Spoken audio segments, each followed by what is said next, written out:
चीज नया स्टार्ट होता है। चलिए एक क्वेश्चन है ना, ये क्वेश्चन क्या है कि लिली का भेद नहीं है, लिली का भेद कौन नहीं है। तो आप देखिए लिली का भेद आप इसको छाटेंगे कैसे। सबसे पहले अगर ये कॉन्सेप्ट पढ़े हैं तो लगेगा, नहीं तो पूरे उड़ जाएगा, पता नहीं चलेगा कहाँ से क्वेश्चन पूछा है क्या। अब देखिए ये क्वेश्चन आप लोग लिली का भेद नहीं है, तो लिली का भेद में सबसे पहले हरस उदात अनुदात, तो आपको याद रखना, चार्ट याद रखना पड़ेगा। अच्छा लिली का भेद में लिली का दीर्घ रूप नहीं होता है, लिली का दीर्घ रूप नहीं होता है, लेकिन इसमें दीर्घ दिया हुआ है, तो इधर चेक करना मत दिमाग उड़ा जाएगा, यहीं पे टिक लगा, आंसर ये सही हो जाएगा। क्योंकि हरस उदात अनुनासिक हो सकता है, होता है ना, पहला वाला भेद यही है, ये पहला वाला भेद, दूसरा भेद है ना। ये पुलुत के बाद स्वरित अनुनासिक ये भी हो सकता है, ह्रस्व स्वरित अनुनासिक ये भी हो सकता है, लेकिन ये दीर्घ आ गया जो बिल्कुल गलत है, और यही आंसर क्या है, रॉन्ग है, मतलब आंसर यही सही है, इस क्वेश्चन का आंसर यही सही है, लेकिन इसका आंसर यही नहीं है। बस यही टिक लगाएंगे, आपको कितना नंबर मिलेगा, 2 नंबर। चलो जाओ सो जाओ। चलिए समझ में आ गई बात। कम से कम 18-20 मिनट का होना चाहिए, तो वो अभी एक स्पेस से रख लो, ठीक है, रेगुलर नहीं ले जाएंगे, पेन ड्राइव मेरे पास आ जाएगा, उसके बाद एक ही बार ले जाएंगे, सब अपलोड कर देंगे, एक सप्ताह बाद अपलोड करेंगे, क्या दिक्कत है। टेलीग्राम में भेज के रख हाँ टेलीग्राम में भेज दो, कट कर ज़्यादा नहीं, हमारा निकाल। तो ये क्लियर हुआ, ये 18 पेज समझ आई बात। चलिए अब हम लोग एक नया सूत्र पढ़ेंगे, क्या, तुल्यास प्रयत्नम सवर्णम। तुल्यास प्रयत्नम सवर्णम, ये 18 पेज लिख लिए, एक और लिख लीजिए, ना ए ओ आई आओ, इसके 12 भेद लिखो, मतलब एक के 12 भेद, उसके 12, उसका चार्ट बनाओ, नहीं सबका, उसका 18 का एक लिखो ना, मतलब वही सबका नाम हो जाएगा। ऊपर में दे दीजिए ना किसका, हाँ हेडिंग तो क्या, ए ओ आई आओ, इसके 12 भेद। अब फिर इसका चार्ट कैसे बनेगा, क्या होगा, इसका दीर्घ और पुलुत रहेगा, इसमें ह्रस्व नहीं रहेगा, इसका ह्रस्व नहीं रहेगा, तो उस हिसाब से फिर चार्ट बन जाएगा। केवल चार्ट बना लो, केवल चार्ट देखना चाहते हैं आप लोग, ग्राफ बना लो, कैसे को लिखेंगे इसका भेद आप कैसे लिखेंगे, जरा ग्राफ बना लीजिए।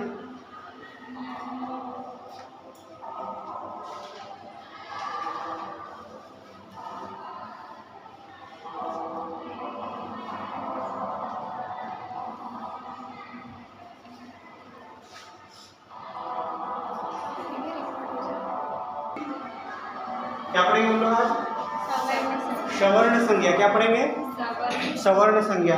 सवर्ण संज्ञा करने वाला सूत्र कौन सा है, तुल्यास प्रयत्नम सवर्णम। चलिए तो ये लिखिए ना, तो तुल्यास प्रयत्नम सवर्णम लिख लिया आप लोग, तुल्यास प्रयत्नम सवर्णम, तुल्यास प्रयत्नम सवर्णम, अर्थात सवर्ण संज्ञा हम लोग आज अध्ययन करेंगे, ठीक है। अब अभी तक हम लोग मुख वचनों अनुनासिक, मुख सहित वचनों अनुनासिक संज्ञा 16 सूत्र हम लोग देखे थे, लेकिन आज हम लोग सवर्ण संज्ञा, सवर्ण संज्ञा करने वाला सूत्र क्या है, सवर्ण संज्ञा करने वाला सूत्र क्या है, बोलो, तुल्यास प्रयत्नम सवर्णम, तुल्यास्य प्रयत्नम सवर्णम। देखिए आप लोग सूत्र याद नहीं रखते हैं, हम पहले पूछा अनुनासिक संज्ञा करने वाला सूत्र क्या है, मुख नासिका वचनों अनुनासिका, इसलिए बार बार सूत्र बोलना है, ठीक है, इसलिए मैंने सूत्र पहले भी याद करवा दिया था। हाँ तो चलिए पहले सूत्र बोलिए, तुल्यास प्रयत्नम सवर्णम, तुल्यास प्रयत्नम सवर्णम, तुल्यास प्रयत्नम सवर्णम, तुल्यास प्रयत्नम सवर्णम, तुल्यास प्रयत्नम सवर्णम, तुल्यास प्रयत्नम सवर्णम, तुल्यास प्रयत्नम सवर्णम, तुल्यास प्रयत्नम सवर्णम, तुल्यास प्रयत्नम सवर्णम। सूत्र इस प्रकार से कंठस्थ होना चाहिए कि केवल तुल्य बोलने से ही पूरा सूत्र का जो अर्थ है वो आ जाना चाहिए। तुल्य बोलने से ही पूरा सूत्र जो है, तुल्य मतलब सूत्र अपने आप बोला जाना चाहिए, तुल्यास प्रयत्नम सवर्णम। एक ऑब्जेक्टिव क्वेश्चन भी आता है कि तुल्यास प्रयत्नम सवर्ण, तुल्यास प्रयत्नम डैश डैश डैश, तो वहाँ क्या भरेंगे आप? सवर्ण संज्ञा, या फिर सवर्ण लिखा रहेगा सवर्णम और ऑप्शन दिया रहेगा तुल्यास प्रयत्नम। ठीक है, तो इस प्रकार से ये सूत्र जो है आपको सूत्र इस प्रकार से कंठस्थ करना है, सूत्र इस प्रकार से कंठस्थ करना है कि पूरी तरह से केवल यह शुरू वाला सुनने के बाद अपने आप ये सूत्र निकल आएगा। तो कभी कभी क्वेश्चन यही आ जाता है कि सवर्ण नेट वाला एग्जाम में भी आता है, सवर्ण संज्ञा करने वाला कौन सूत्र है, तो तुल्यास प्रयत्नम यही लिखा रहेगा, इतना ही लिखा रहेगा। तो सवर्ण संज्ञा का नाम दिया हो ना, तुल्यास प्रयत्नम सवर्णम। सवर्ण संज्ञा क्या है, तो उसका सूत्र क्या है? तुल्यास प्रयत्नम सवर्णम। अब उसके बाद यहाँ पदच्छेद, जैसे हम लोग प्रत्येक सूत्र की जब व्याख्या करते हैं तो उसका पदच्छेद करते हैं। तो ये इसमें दो पद इसमें, तुल्यास प्रयत्नम एक अपने आप में क्या एक पद है, और ये सवर्णम ये भी अपने आप में क्या एक पद है। अब ये देखते हैं इसका विभक्ति वचन, इसका विभक्ति वचन क्या है? तुल्यास प्रयत्नम, ये इसका विभक्ति वचन वन मतलब एक विभक्ति, प्रथम व्यक्ति एक वचन, और सवर्णम में भी क्या लिखा हुआ? एक एक, क्या हो जाएगा वो? प्रथम व्यक्ति एक वचन। अब देखिए यहाँ पे वृत्ति लिखा हुआ है, वृत्ति मतलब संस्कृत में समझाया गया है। ठीक है, संस्कृत में इसको इसकी व्याख्या की गई है, तो लिखता है तालु आद्य स्थानम, तालु आद्य स्थानम समझ आ रहा है? तालु कान ना कान जो भी सब आ जा रहा है, ये तालु आद्य स्थान, तो लिखता है तालु आद्य स्थानम अभ्यंतर प्रयत्न चेती, है ना? चेती मतलब चार जोड़ इति, चार जोड़ इति। अच्छा खेती में खेती के सुनने पीछे क्या हुआ? खा इति, इसे हमारे खेती है। ठीक है, क्या है? खा जोड़ इति, इति मतलब ऐसा, इति मतलब वो अलग बात, वो अलग देखो तो क्या लिखेंगे? खेती है, ये दूसरा खेती हो जाएगा, तो खेती दीर्घ बोला हो जाएगा। ठीक है, तो चेती मतलब चार जोड़, चा मतलब और इति मतलब ऐसा, तो क्या लिखता है?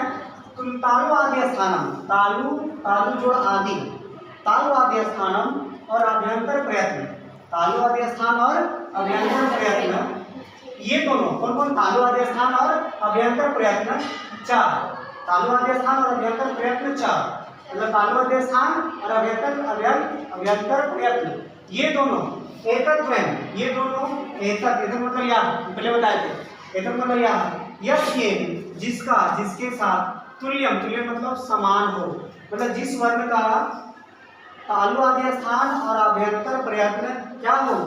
समान हो, तब उसे सवर्ण संज्ञा कहा जाता है। बात समझ रही है? जब दो वर्ण क्या लिखता है? दो वर्ण जिसका और जिसके साथ तालु आदि स्थान और अभ्यंतर प्रयत्न, जब दो वर्णों का तालु आदि स्थान और अभ्यंतर प्रयत्न दोनों समान हो, तब वो दोनों वर्ण आपस में कौन सा सवर्ण संज्ञा हो जाएंगे? सवर्ण संज्ञा हो जाएंगे। देखो हिंदू ही कहा, जिन दो वर्णों का, कितने वर्ण? दो वर्ण, सवर्ण संज्ञा किन्हीं दो वर्णों के बीच होता है। कितने वर्णों के बीच होता है? दो वर्ण के बीच होता है।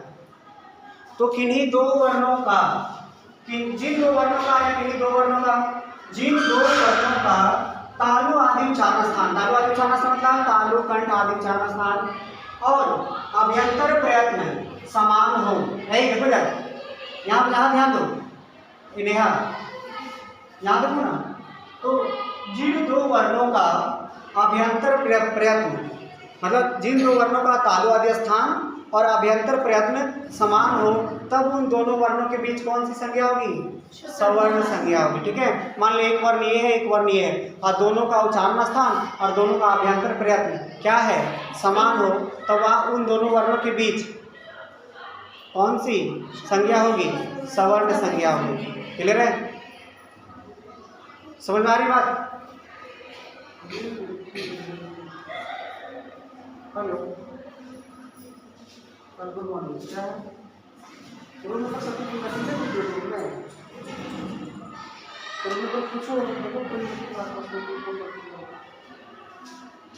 चलो, तो तालु आदि स्थान और अभ्यंतर प्रयत्न, अच्छा ये तालु आदि स्थान और सवर्ण संज्ञा में दो चीज ध्यान देना है। तालु आदि स्थान और अभ्यंतर प्रयत्न दो वर्णों का जब समान होगा, तब वो दो वर्णों के बीच कौन संज्ञा होगी? सवर्ण संज्ञा होगी। बात समझ रही है? ये समझ आया क्या? आ गया। तो आप जानेंगे तालु आदि स्थान पे तालु से तालु स्थान क्या है, कंठ स्थान क्या है, हाँ, नासिका स्थान क्या है, दंत स्थान क्या है, इसी में हम लोग पढ़ेंगे। तो ये सूत्र अभी क्लियर नहीं हुआ है। अभी तो केवल ये जानिए कि सवर्ण संज्ञा उसे कहते हैं जिसका अभ्यंतर प्रयत्न और तालु आदि स्थान समान हो। ये भूलना नहीं। अभी नहीं समझ में आ रहा अभ्यंतर प्रयत्न, कोई बात नहीं। तालु आदि स्थान नहीं समझ में आ रहा है तो उससे जान रहे हैं आप लोग, लेकिन अभी हम लोग पहले तालु आदि स्थान पढ़ेंगे, फिर अभ्यंतर प्रयत्न क्या होता है तब जानेंगे। तब वो दो वर्णों को देखेंगे कि इन दो वर्णों का बीच इसका एक वर्णीय दोनों का उच्चारण स्थान और अभ्यंतर प्रयत्न दोनों का समान है। तब हम लोग प्रूव कर देंगे अच्छा इसका और इसका दोनों क्या कौन संज्ञा हो सकता है, दोनों बीच में सवर्ण संज्ञा हो सकता है। तो आप लोग को अभी फिलहाल क्या याद रखना है, क्या याद रखना है, सवर्ण संज्ञा किसे कहेंगे, दो मतलब दो वर्णों के बीच, ये जरूरी नहीं कि ये हो याद रखना है, दो वर्णों के बीच तालु आदि स्थान और अभ्यंतर प्रयत्न, स्थान और अभ्यंतर प्रयत्न, उच्चारण स्थान और अभ्यंतर प्रयत्न, जिन दो वर्णों का समान होगा उसका सवर्ण संज्ञा होगा, और जिसका उच्चारण स्थान और अभ्यंतर प्रयत्न समान नहीं होगा उसका सवर्ण संज्ञा नहीं होगा। मान लीजिए कि ये एक वर्ण है, चांदनी भी एक अक्षर है और माही भी एक अक्षर है, तो इन दोनों के बीच इसका उच्चारण स्थान और इसका उच्चारण स्थान समान है, एक हो गया। लेकिन केवल उच्चारण स्थान समान होने से नहीं होगा, अभ्यंतर प्रयत्न भी समान होना चाहिए। बात समझ रही है?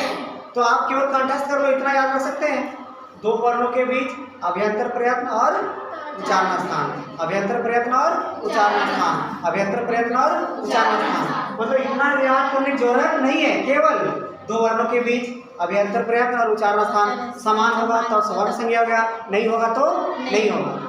क्या इतना भी भूल जाएंगे आप लोग?